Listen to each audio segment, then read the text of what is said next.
এই গণ অভ্যুত্থানের কিছু কিছু কথা হয়তো পত্রিকা এসেছে, গণমাধ্যম এসেছে, অনেক অজানা কথাই আসলে আপনারা জানেন না এবং অনেকেই জানে না, এবং সেটা কখনো ইতিহাসের সামনে আসবে কিনা সেটাও আমরা জানি না। সালাউদ্দিন ভাইকে পাশে থাকার ফলে আসলে এই কথাগুলো মনে পড়ছে যে এই আন্দোলনে বিশেষ করে দেশের বাইরে থাকলেও সালাউদ্দিন ভাইয়ের সাথে আমি এবং আমাদের সাধারণ সম্পাদক রাশেদ খান, আমি জেলে যাওয়ার আগ পর্যন্ত কোথায় ছাত্রদেরকে সম্পৃক্ত করতে হবে, কোথায় যেহেতু বিএনপি একটা বড় রাজনৈতিক দল, কাজে তাদের যে সারা দেশের নেতা করবে, কোথায় যুব দলের সহযোগিতা লাগবে, কোথায় কি যোগ্যতা, যেটা বলছিলাম যে আজকের এই করতে হবে। ছাত্র দল কিংবা বিএনপির মূল দল, যুব দলের বিভিন্ন পর্যায়ের নেতাদের সাথে সালাউদ্দিন ভাই আমাদেরকে সম্পৃক্ত করে দিয়েছিলেন যে রাশেদ কিংবা নূর যেভাবে বলে যেখানে আপনারা ওদেরকে সাপোর্ট করেন। এখন এগুলো বলতে গেলে আধা ঘন্টা লাগবে বিস্তারিত কথা বলা। বিশেষ করে একটা খালি ঘটনা একটু শেয়ার করি। ঢাকা বিশ্ববিদ্যালয়ে যেদিন সাবেক প্রধানমন্ত্রী যেদিন শিক্ষার্থীদেরকে কমনলি রাজাকার বলে অ্যাড্রেস করেছিল, সেদিন রাতে ঢাকা বিশ্ববিদ্যালয়ের ছাত্ররা যখন স্লোগান দিয়েছিল যে আপনার এক প্রকারের তার এই স্লোগানকে প্রতিরোধ করে তার প্রতিবাদী,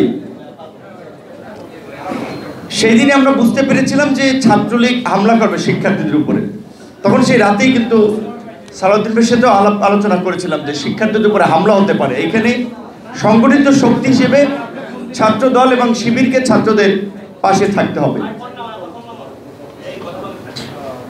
এবং সালাউদ্দিন ভাইয়ের সাথে সাথে ছাত্র দলের সভাপতি সেক্রেটারিকে বলেছেন এবং তারাও আমাদের সাথে কথা বলেছে এবং কিভাবে শিক্ষার্থীদের পাশে থাকা যায় এবং শিক্ষার্থীদের যেন আক্রান্ত না হয়, ছাত্র দলের সহযোগিতা কিংবা শিবিরেরও সহযোগিতা আমরা আমাদের পেছন থেকে আমরা করেছিলাম। শুধুমাত্র এই একদিনের ঘটনা না, এরকম মোটামুটি যতদিন আন্দোলন চলেছে প্রত্যেকটি আন্দোলনেই আপনারা দেখেছেন হয়তো কিছু অরাজনৈতিক কিংবা সাধারণ শিক্ষার্থী নেতৃত্ব ব্যানারের সামনের দিকে ছিল, কিন্তু তাদের পেছনে তাদের আশপাশে ঢাল হয়ে রাজনৈতিক নেতৃবৃন্দ কিন্তু তাদেরকে বিভিন্নভাবে গাইড করেছে, সহযোগিতা করেছে, ঢাল হয়েছিল। এই জন্য আমরা বলছি যে যারা আসলে এই গণ অভ্যুত্থানকে যদি 10-15 দিনের আন্দোলন কিংবা 36 দিনের কোনো আন্দোলন হিসেবে আখ্যায়িত করেন, তাহলে এটা অনেকের প্রতি অবমূল্যায়ন করা হবে। এটা ঠিক 10-15 দিনের কোনো আন্দোলন কিংবা 36 দিনের আন্দোলনে এই গণ অভ্যুত্থান হয়নি। এর পেছনে একটা দীর্ঘ ইতিহাস এবং এই প্রেক্ষাপট তৈরিতে অনেক মানুষের ত্যাগ, তিতিক্ষা এবং সংগ্রামের ইতিহাস রয়েছে। বিশেষ করে শেখ হাসিনার ফ্যাসিবাদের বিরুদ্ধে রাজনৈতিক দল হিসেবে 2009 সাল থেকেই বিএনপি কিংবা জামাত কিংবা অন্যান্য রাজনৈতিক দল যে সংগ্রাম করেছে, তাদের এই সংগ্রামে নাগরিক সমাজ, সাংবাদিক সমাজ, ব্যবসায়ী, বিভিন্ন শ্রেণী পেশার মানুষ তাদের জায়গা থেকে ভূমিকা পালন করেছে এবং গত 16 বছরে প্রায় 3500 মানুষকে বিচার বহির্ভূত হত্যাকাণ্ডের শিকার হতে হয়েছে। 6.5 শতাধিক মানুষকে গুমের শিকার হতে হয়েছে।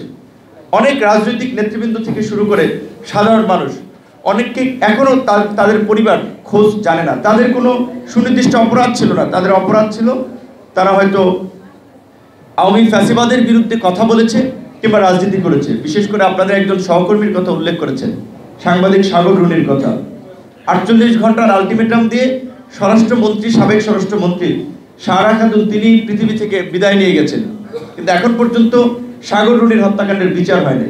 এমনকি এই সাগর রুনির হত্যাকাণ্ডের এই মুভমেন্টকে ব্যবহার করে ইকবাল সোবহান চৌধুরীরা প্রধানমন্ত্রীর বিশেষ উপদেষ্টা হয়েছেন, সুযোগ সুবিধা নিয়েছেন, কিন্তু সাগর রুনির হত্যার বিচারের জন্য তারা ওইভাবে আর সোচ্চার ছিলেন উপদেষ্টা হওয়ার পর থেকে। আমি সালাউদ্দিন ভাইয়ের সাথে শেয়ার করছিলাম, যেহেতু তিনি দেশের বাইরে ছিলেন, অনেক কথা জানেন, অনেক ঘটনা হয়তো তার একেবারে সব এখনই এই অল্প সময়ের মধ্যে সবার সাথে দেখা সাক্ষাৎ করে সব কিছু জানা সম্ভব হয় নাই। এই প্রেস ক্লাবে প্রোগ্রাম করতে এসেও আমরা বাধার সম্মুখীন হয়েছি। অতিথি কে হবে সেটা লিখে দিতে হবে এবং অতিথি দেখে এই প্রোগ্রাম দেওয়া যাবে না, এমনকি প্রোগ্রামের আগের দিন আমাদেরকে জানিয়ে দেওয়া হয়েছে। তো এই প্রেস ক্লাবের মতো জায়গায় এই ধরনের অনাচার অবিচারের শিকার, এটা তো আমরা প্রত্যাশা করি নাই। এই অভ্যুত্থান পরবর্তী সময়ে আমরা চাই সাংবাদিকরা সেই অতীতের যে দলদাস ভূমিকা সেখান থেকে বের হয়ে আসুক, যেটা সংগঠনের সাধারণ সম্পাদক রায়হান ভাই বলেছে যে কোনো কোনো ক্ষেত্রে সাংবাদিক আক্রান্ত হলে অনেকে সেটা একটা উল্লাস করে কিংবা সেটাকে পজিটিভলি বা সেটা বাহাবা দিচ্ছে। কেন? সে আবার একটা কথা বলেছে যে যারা মাঠের কর্মী, সংবাদকর্মী, তাদের একটা সীমাবদ্ধতা আছে। কারণ আমাদেরকে বলতো যে ভাই অনেক নিউজ আমরা হাউসে জমা দেই কিংবা আমরা ভিডিও করে নিয়ে যাই, এখন ওটা প্রচার করবে কিনা ওইটা তো হাউসের পলিসি। কারণ আমরা ধরতাম কি খবর আপনি আসছেন, আপনাদের গণমাধ্যমে নিউজ হয় না। এটাও ঠিক যে যারা মাঠের সংবাদকর্মী তারা তো নীতি নির্ধারণী পর্যায়ে না, কাজেই স্ক্রোলটা কি হবে, নিউজটা কি হবে, কোন বিষয়টাকে কিভাবে উপস্থাপন করা হবে।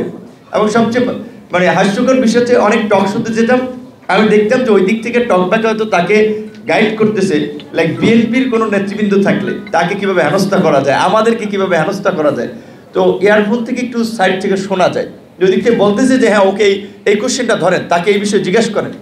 তো টেলিভিশন প্রোগ্রামগুলো